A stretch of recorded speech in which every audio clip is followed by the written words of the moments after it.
அன்பானவர்களே, இன்றைய நற்செய்தியில் நம் ஆண்டவராகிய அருள்நாதர் இயேசு கிறிஸ்து சொல்லுகிறார், பலியை அல்ல இரக்கத்தையே விரும்புகிறேன் என்று. பலி என்றால் என்ன? இரக்கம் என்றால் என்ன? பலி என்பது கடவுளுக்கு நாம் செலுத்துகிற ஒரு செயல்.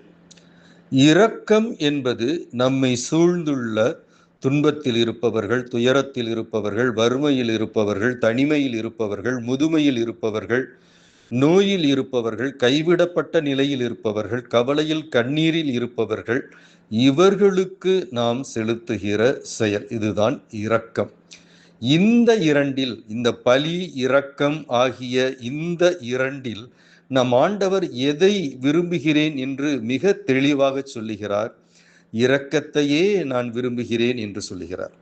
1 யோவான் 4:20 தெளிவாக சொல்லுகிறது, கண்ணுக்கு புலப்படும் சகோதரருக்கு சகோதரிகளுக்கு நாம் இரங்காமல் கண்ணுக்கு புலப்படாத கடவுளை நாம் அன்பு செய்ய முடியாது என்று சொல்லுகிறார். ஆகவே நாம் நம்மை சுற்றி வாழுகின்ற தேவையிலுள்ள மக்களை கண்ணோக்காமல் இருப்போம் என்று சொன்னால் கடவுளை நோக்கி நாம் கண்ணோக்க முடியாது. தேவையில் கண்ணீரில் இருக்கிற மக்களுக்கு நமது கரத்தை நீட்டவில்லை என்று சொன்னால் கடவுளை நோக்கி நம் கரங்களை உயர்த்த முடியாது. பிறருக்கு ஒரு உதவியை நம்மால் செய்ய முடியும் என்ற நிலையில் நாம் இருந்தும் அந்த உதவியை நாம் செய்யவில்லை என்று சொன்னால் நமது பலியை கடவுள் ஏற்க மாட்டார்.